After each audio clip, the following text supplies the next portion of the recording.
ఈరోజు చాలామందికి చాలా సమస్యలు ఎందుకు వచ్చి పడుతున్నాయంటే మనం తినే ఆహార పదార్థాలు సరిలేకుండా. రైతులు మనకు వెన్నుముక్క లాంటి వాళ్ళు అంటాం.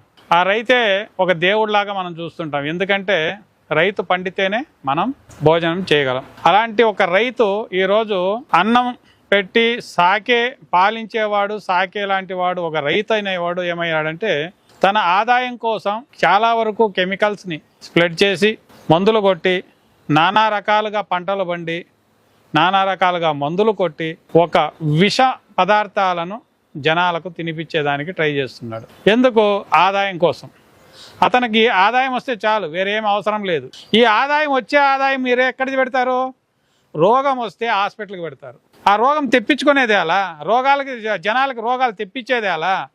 మీరు తీసుకెళ్ళి మీరు సంపాదన చేసి ఉండదంతా ఎత్తుకొని హాస్పిటల్కి పెట్టడమే అలా. ఇలా ఒక రైతు చాలా దిగజారిపోయే లెక్కలో ఉన్నాడు.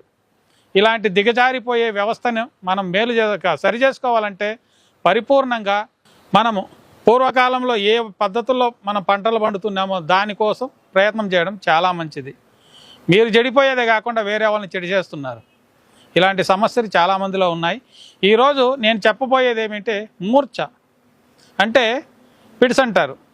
పిడ్స్ రోగం అనేది బాడీలో హార్మోన్స్ ఇన్బ్యాలెన్స్ అయితే ఉంటుంది. చాలామందికి పుట్టుకతో వస్తుంటుంది, అలాగే జీన్స్లో వచ్చిండేది ఉంటుంది.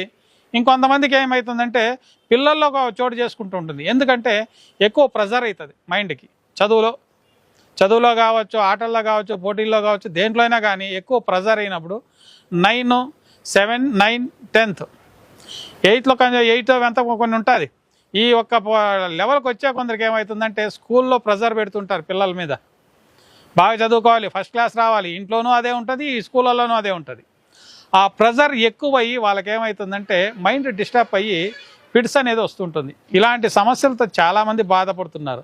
ఈ పిడ్స్ రోగం అనేది చాలామందికి మనకు పిల్లల్లోనే చోటు చేసుకుంటూ ఉంటుంది. అది పెద్దదైతే ఇంకా ఎక్కువ అయితే వస్తూ ఉంటుంది. అలాంటి పిడ్స్ రోగాన్ని మనం ఏం చేసుకోవాలంటే దాన్ని మూర్ఛ వ్యాధి అని పిలుస్తాం మనం తెలుగులో. ఈ మూర్ఛ వ్యాధి చాలామందికి 4 నుంచి 5 రకాల్లో వస్తుంటుంది. కొంతమంది అయితే ఉండే జాగాలో కూర్చొనే ఉంటారు, కానీ స్విచ్ ఆఫ్ చేసి ఆన్ చేస్తే ఎలా ఉంటుందో కాసేపు ఒక 5 నిమిషాలు లేదా 2 సెకండ్లు 3 సెకండ్లలో కూడా మళ్ళీ అది ఆఫ్ అయిపోతుంది. మైండ్ ఆఫ్ అయి మళ్ళీ దానంతకు అదే రియాక్ట్ అవుతూ ఉంటుంది. ఇలాగా నోట్లో నురుగొచ్చి చేతులు కాళ్ళంతా గుంజుకోవడం, లాక్కోవడము. ఇలాగా ఇంకొంతమందికి ఏమేస్తుందంటే నోట్లో నురగ రాకుండానే చేతులు కాళ్ళు లాక్కుంటాయి. ఇంకొంతమంది నేరుగా స్ట్రైట్గా కింద పడిపోవడమే. ఇలాగా నానా రకాలుగా ఈ ఒక మూర్ఛ వ్యాధి వస్తూ ఉంటుంది. ఈ మూర్ఛ వ్యాధికి మనం ఏం చేయాలా అంటే తినే ఆహార పదార్థాలు చలవ చేసే పదార్థాలు ఏది తినకూడదు. చలవ అంటే దొండకాయ కానీ, కాబట్టి తోటకూర, దొండకాయ, సీతాఫలము, అలాగే జాంకాయ, అరటిపండు, ఇవన్నీ కూడా శీత పదార్థాలు. అవన్నీ పరిపూర్ణంగా మానుకొని దాంట్లో కొంచెము మిరియాలు కషాయం కావచ్చు, జీలకర్ర, మిరియాలు ఇలాంటివి కాస్త ఎక్కువగా వాడుకుంటూ ఇంట్లో ఉన్న వస్తువులతోనే చాలామంది ఆ ఒక మూర్ఛ వ్యాధిని మేలు చేసుకోవచ్చు. అలాగే మీరు ఇంగువ అనేది వాడుతూ ఉంటారు. ఆ ఇంగువ పొగేసినా కూడా ఆ మూర్ఛ అనేది తగ్గుతూ వస్తుంది. అలాగే ఈరోజు ఒక రెమెడీ చూపిస్తాను. ఆ రెమెడీని మీకు మీరుగా అయితే మీరు చేసుకోండి. అలా కాని పక్షాన కింద వస్తున్న నెంబర్కి ఫోన్ చేశారనుకోండి, దానికి తగువైన మందులు ఉంటాయి. మ్యాక్సిమం 4 నుంచి 5 నుంచి 6 నెలల వరకు వాళ్ళ వయసును బట్టి, వాళ్ళకి ఎన్ని సంవత్సరాల నుంచి ఉండాలి దాన్ని బట్టి ఆ మందులు వాడుతూ వచ్చారనుకోండి, పత్యం ఉండి కంపల్సరీ ఆ సమస్య పరిష్కారం చేయొచ్చు. కొంతమంది ఫోన్ చేస్తుంటారు, ఏమండి మూర్ఛ వ్యాధి ఉన్నది, దాన్ని ఏమైనా తగ్గుతుందా అని అడుగుతుంటారు. కాదండి, దాన్ని క్లియర్ చేసుకోవాలి. అది మూలం. క్లియర్ అయిపోయింది అనుకోండి జీవితాంతం మళ్ళీ రాదు. కానీ పత్యం అనేది కంపల్సరీ ఉండేది మీకు ముఖ్యమైన విషయం. ఇది చూడండి, మనము అజవాయిన్ అంటాం, మనము కూరల్లో వాడుకుంటుంటాము. ఈ అజవాయిన్ మనకు కావాల్సిన పదార్థాలు దేనికి? ఈ పిడుసుక రోగానికి మనకు కావాల్సిన పదార్థాలు. ఇది అజవాయిన్. అలాగే జీలకర్ర, మన ఇంట్లో వాడుకుంటాం కదండి జీలకర్ర. ఇది వచ్చి చూడండి శిలాజిత్ అంటాం. ఈ శిలాజిత్ వచ్చి 2 రకాలు ఉంటుంది. గోమూత్ర శిలాజిత్తు, మళ్ళీ కర్పూర శిలాజిత్తు. ఇది కర్పూర శిలాజిత్ అనమాట. ఇది వచ్చి ప్రమాణాలు దాన్ని చెప్తాను. దీన్ని చూడండి, దాన్ని మనము పుటాలు వేసుకొని దాన్ని శుద్ధులు చేయాలి. మీ నుంచి కాదు, కానీ నేను కొన్ని మీకు ఇంట్లో వాడుకునేదాన్ని కూడా చెప్తుంటాను. ఇది వచ్చి పుటాలు వేసుకొని మనం చేసుకున్న తర్వాత ఇలా భస్మం లాగా అవుతుంది. ఈ భస్మాన్ని సమప్రమాణాల్లో తీసుకోవాలి. 100 గ్రాములు భస్మము, 100 గ్రాములు జీలకర్ర, 100 గ్రాములు అజవాయిన్. ఇవి అకస్మాత్ మీకు దీన్ని చేసుకునే కాలేదంటే ఆయుర్వేదం షాపుల్లో కర్పూర శిలాజిత భస్మం అని దొరుకుతూ ఉంటుంది, దాన్ని కూడా మీరు వాడుకోవచ్చు. అలా దాన్ని తీసుకొని ఈ సమ ప్రమాణాలు తీసుకొని మొత్తం కలుపుకోవాలి, మిక్స్ చేసుకొని ప్రతిరోజు ఉదయం సాయంత్రం 2 పూట్లు వాడుకుంటూ రావాలి. ఇవి మొత్తము 3 సమ ప్రమాణాలు తీసుకొని మీరు పెట్టుకొని స్టాక్ చేసుకోండి.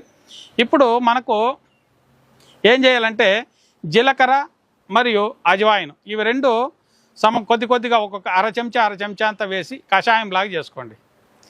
కషాయం చేసుకొని చూర్ణం చెప్పానా, కషాయం చెప్పాను ఫస్ట్, దాన్ని కట్ చేసుకోవాలి. ఇప్పుడు మనకు 100 గ్రాములు కాకపోతే 200 గ్రాములు ఉన్నీలే, ఏది అజవాయిన్, ఇది జీలకర్ర, ఇవి 2 మీరు స్టాక్ పెట్టుకోండి. ఈ ఒక కర్పూర శిలాజిత్ అనేది వచ్చి మీకు కొట్లో దొరుకుతూ ఉంటుంది, ఏది ఆయుర్వేదం షాప్లో దొరుకుతుంది, దాన్ని మీరు తెచ్చిపెట్టుకోవచ్చు. తెచ్చుకొని దీన్ని ఏం చేస్తారంటే అజవాయిన్ జీలకర్ర ఒక అర చెంచా అంత వేసి కషాయం లాగా కాంచుకోండి. ఒక 3 గ్లాసులు నీళ్ళు పోసి బాగా కాంచితే 1 గ్లాసు వచ్చేంత వరకు కాంచండి. కాంచిన తర్వాత ఈ ఒక కర్పూర శిలాజిత్ అనేది ఈ పౌడర్ని 1 పావు చెంచా అంత, అంటే మన టీ స్పూన్ ఉంది కదండి, ఆ టీ స్పూన్లో మాకు 1 పావు చెంచా, అంటే దాంట్లో కాల భాగం అన్నమాట, వేసి మిక్స్ చేసి ఉదయం సాయంత్రం 2 పూట్లు తాగుతూ రావాలి. అలా తాగితే ఆ సమస్య పరిష్కారం అవుతుంది. లేదంటే పాల ఇంగువ అంటాం, మన దీంట్లో దొరుకుతుంది పాల ఇంగువ, దాన్ని నిప్పులు చేసుకోవాలి. ఏదైనా టెంకాయ చెప్పు కానీ కొబ్బరి చెప్పు కానీ ఏదైనా కాల్చుకొని నిప్పులు చేసుకొని ఆ ఒక ఇంగువ దానిపైన వేసి ఆ పొగని మనం ఒక బెడ్షీట్ కప్పుకొనేసి ఆ పొగని పీలుస్తూ వచ్చామనుకోండి, ఆ మూర్ఛ వ్యాధి అనేది తగ్గుతూ వస్తుంది.